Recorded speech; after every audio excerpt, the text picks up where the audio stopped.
नमस्कार, आप देख रहे हैं अपना बिहार। मैं हूं आपके साथ विभा उपाध्याय और बुलेटिन में सबसे पहले बात बालू माफियाओं के आतंक की। बिहार में बालू माफियाओं का आतंक जैसे फैला हुआ है। बालू माफिया कानून और पुलिस को भी नहीं छोड़ रहे।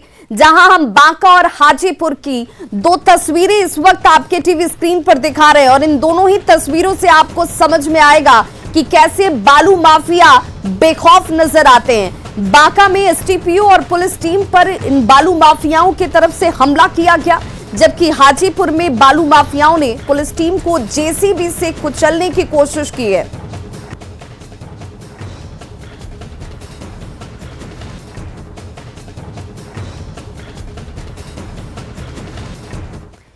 तो बांका में बेखौफ बालू माफियाओं ने इस बार सदर एसटीपीओ और पुलिस टीम को ही निशाना बना दिया। एसटीपीओ डीसी श्रीवास्तव के सिर में गहरी चोट आई है। बाराहाट पीएससी में उनका प्राथमिक उपचार कराया गया।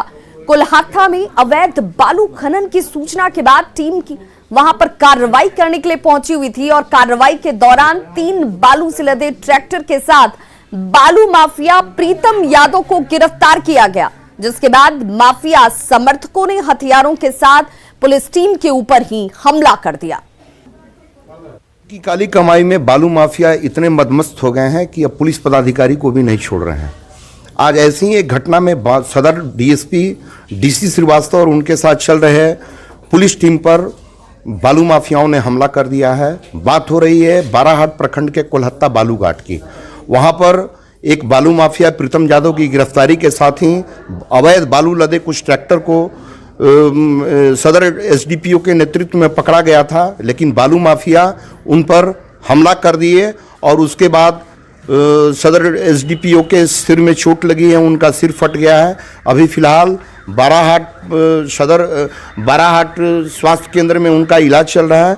हम उन्हीं से जानना चाहते हैं कि आखिर मामला क्या था। हमारे साथ एसडीपीओ साहब हैं, उन्हीं से हम जानना चाहते हैं कि घटना क्या हुई थी। सर क्या क्या हुआ था?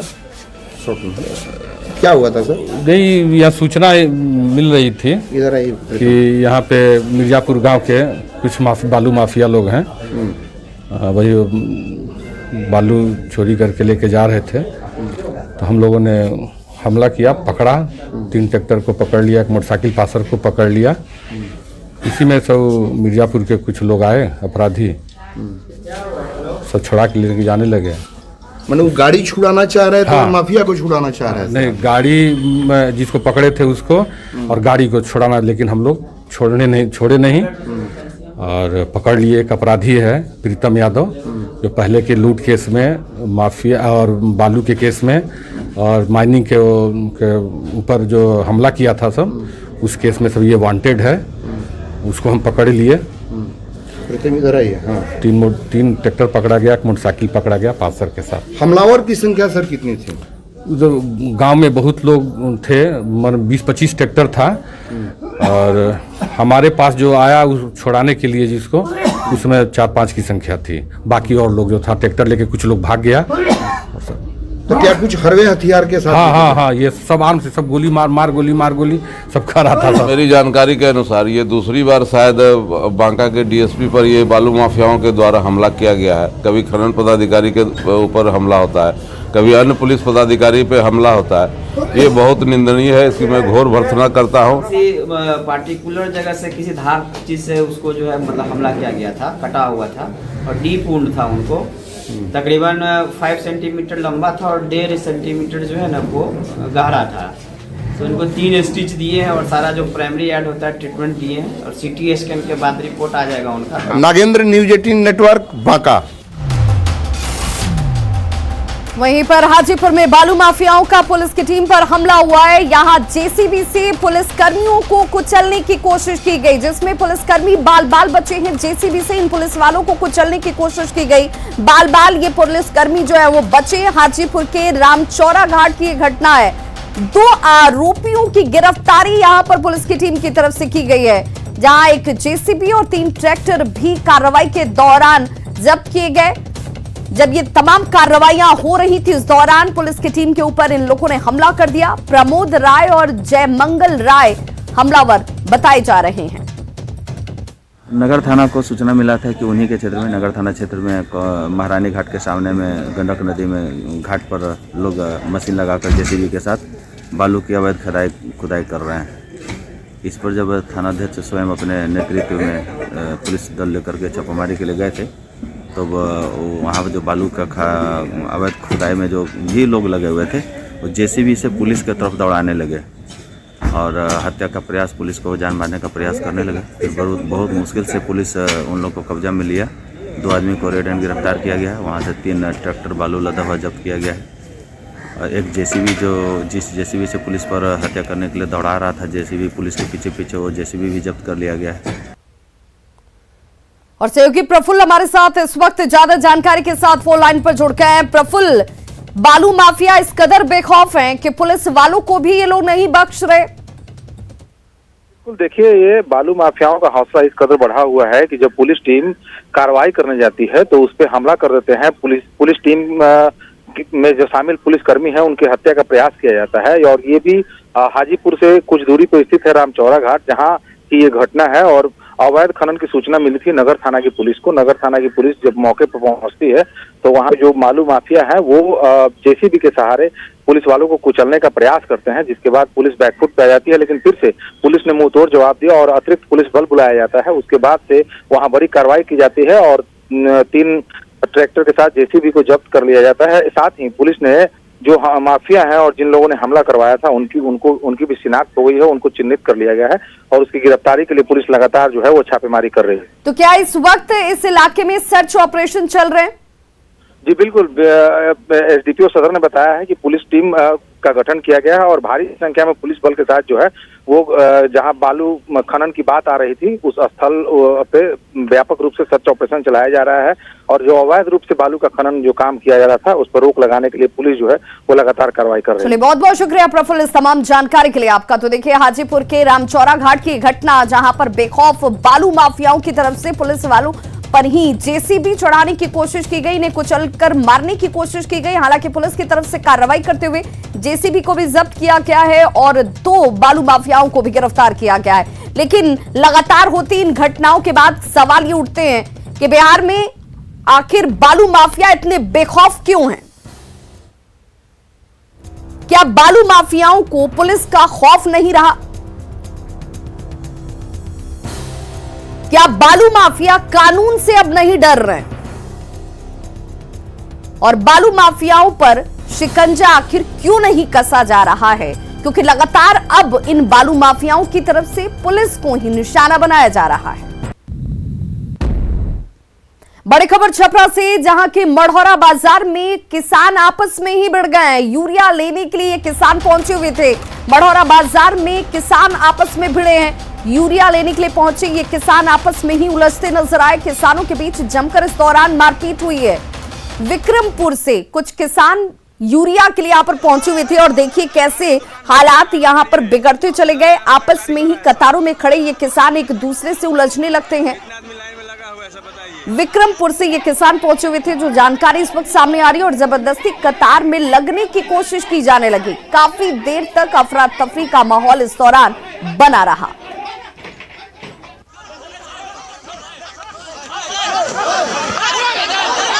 तो यूरिया को लेकर किसानों की परेशानी एक तरफ पहले से ही बढ़ी हुई है, वहीं दूसरी तरफ अब कतारों में खड़े होने वाले लोगों का सब्र का बांध भी टूट रहा है। और देखिए, जैसी जानकारी इस वक्त सामने आ रही है, बताया जा रहा है कि ये लोग कतारों में आकर लगने की कोशिश करने लगे, जिस दौरान यहां पर पहले से कतार में खड़े किसानों के साथ इनकी नोकझोंक शुरू होती है और इसके बाद ये मारपीट में तब्दील हो गई। देखिए किस तरीके से यहां पर हालात बिगड़े और बाद में खाद बांटने की प्रक्रिया को भी रोक दिया गया।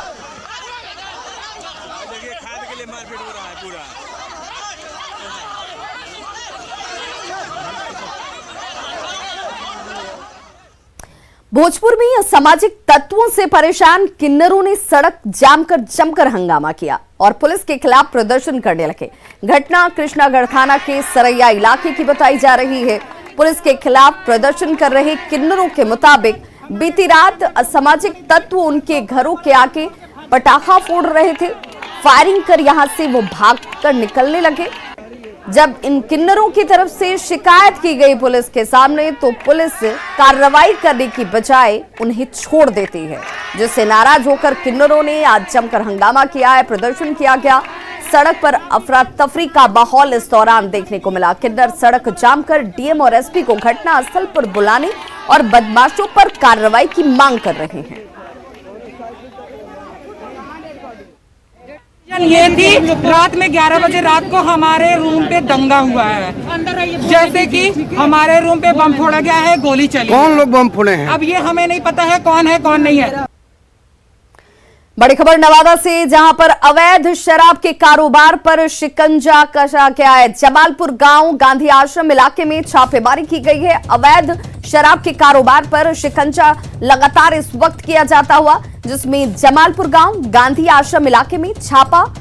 उत्पाद विभाग की तरफ से यह बड़ी कार्रवाई की गई है। शराब की भट्टियों को भी यहां ध्वस्त किया गया। 1200 किलो अवैध महुआ जावा नष्ट किया गया है और मौके से हालांकि कारोबारी जो है वो फरार बताए जा रहे हैं। मौके से शराब बनाने के उपकरण की बरामदगी की गई।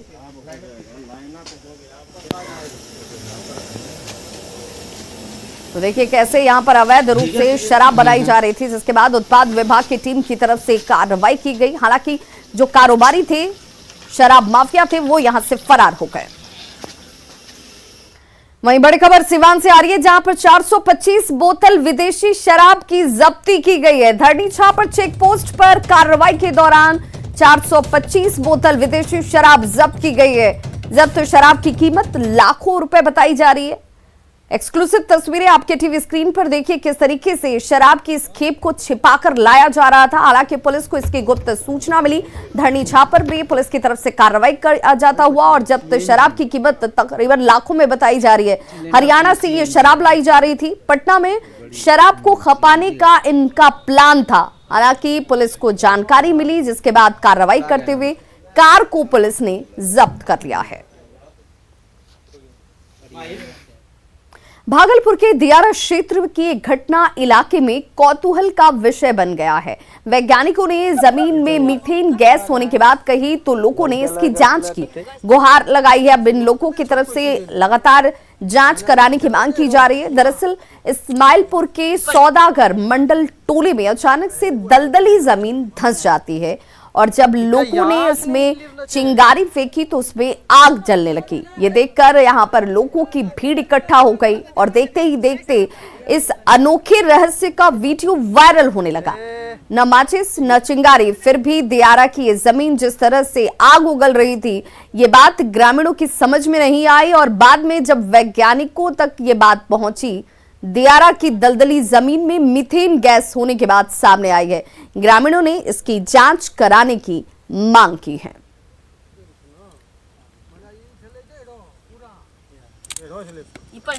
मुख्यमंत्री नीतीश कुमार ने पटना के एक करने मार्ग के संकल्प में समीक्षा बैठक की और यह बैठक प्रधानमंत्री आवास योजना को लेकर आयोजित की गई है। तस्वीरें आपके सामने, जहां पर एक्सक्लूसिव तस्वीर आप देख रहे हैं। प्रधानमंत्री आवास योजना को लेकर बेहद महत्वपूर्ण बैठक संकल्प में सीएम की समीक्षा बैठक इस वक्त चलती हुई। एक करने मार्ग स्थित यह संकल्प, जहां पर सीएम की समीक्षा बैठक, एक्सक्लूसिव तस्वीरें आप देख रहे हैं। प्रधानमंत्री आवास योजना को लेकर बैठक के बेहद महत्वपूर्ण।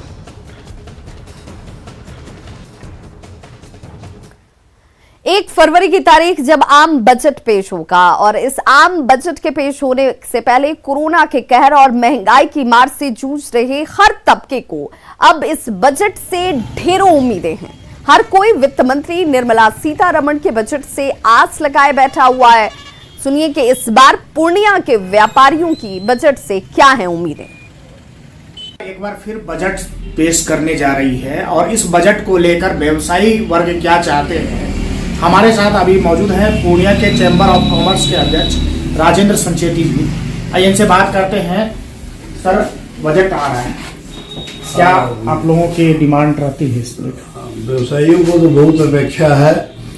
जैसे इनकम टैक्स में 2 स्लैब किया गया है, नया और पुराना टैक्स का स्लैब। उसको व्यवसायी लोग या जो टैक्सेशन में प्रैक्टिस करते हैं या सभी लोग चाहते हैं कि उसका सरलीकरण किया जाए, उसे नया जो स्लैब लाया गया है उसी में रहने दिया जाए। टैक्स स्लैब जो चेंज हुआ है, 2 टैक्स रिजीम आया है, तो इसमें है कि बिजनेसमैन सिर्फ एक बार जो नए टैक्स स्लैब में जो चले गए तो दूसरी बार एक ही बार स्विच कर सकते हैं, जबकि सैलरी वाले जो हैं वो बार बार स्विच कर सकते हैं। तो ये बिजनेस वाले को भी ये चांस दिया जाए कि वो भी पुराने वाले में भी जा सके, नए वाले जिसमें उनका टैक्स थोड़ा बच रहा हो तो वो खुल के और टैक्स देंगे। व्यवसायियों का कहना है कि जो सरकार ने जीएसटी का ये तय किया है उसको और इजी बनाया जाए ताकि व्यवसायियों को राहत मिल सके, और खास करके जो टैक्स इनकम टैक्स का जो स्लैब है उसमें भी राहत देने की लोग अपील कर रहे हैं।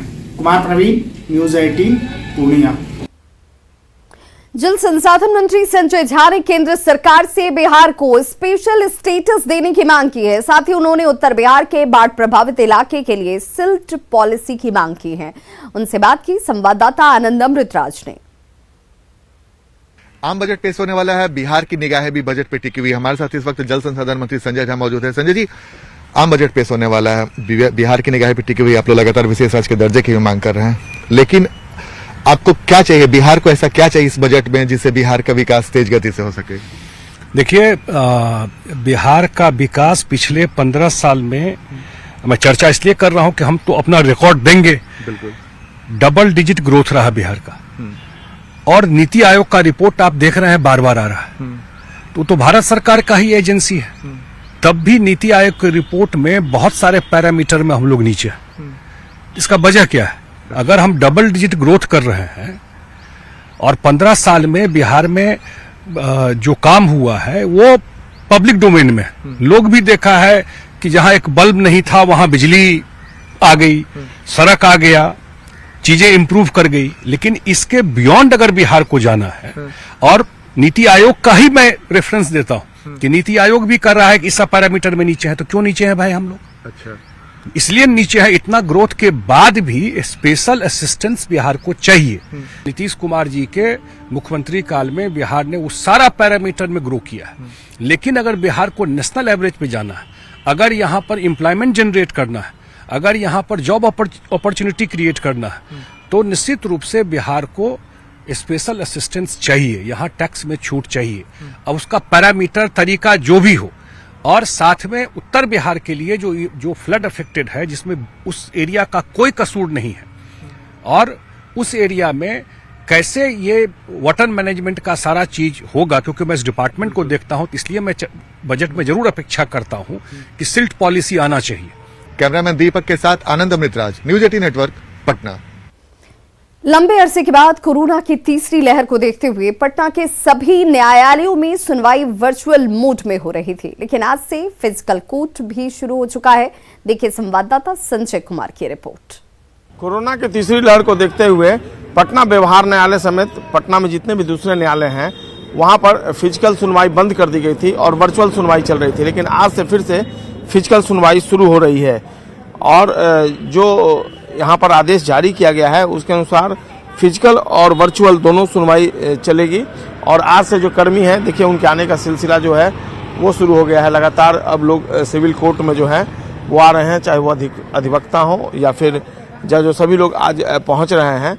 और जो तय किया गया है उसके अनुसार जिस कोर्ट में वर्चुअल सुनवाई होगी उस दिन वहाँ फिजिकल सुनवाई नहीं होगी, और फिर जब फिजिकल सुनवाई होगी तो वर्चुअल सुनवाई नहीं होगी, यानी अल्टरनेट डे अरेंजमेंट किया गया है सभी न्यायालयों में। और पिछले 3-4 जनवरी से यहाँ पर फिजिकल सुनवाई जो थी वो बंद कर दी गई थी और केवल वर्चुअल सुनवाई चल रही थी। तो आज एक बार फिर से अब न्यायालयों में धीरे धीरे जो कामकाज है उसमें तेजी आएगी, क्योंकि आज से अल्टरनेट डे पर वर्चुअल और फिजिकल दोनों सुनवाई पटना व्यवहार न्यायालय समेत दूसरे न्यायालयों में शुरू हो रहा है। कैमरा पर्सन अजय दुबे के साथ संजय कुमार, न्यूज़ 18 पटना। तो खबरों का सिलसिला लगातार जारी है, आप देखते रहिए न्यूज़ 18 बिहार झारखंड।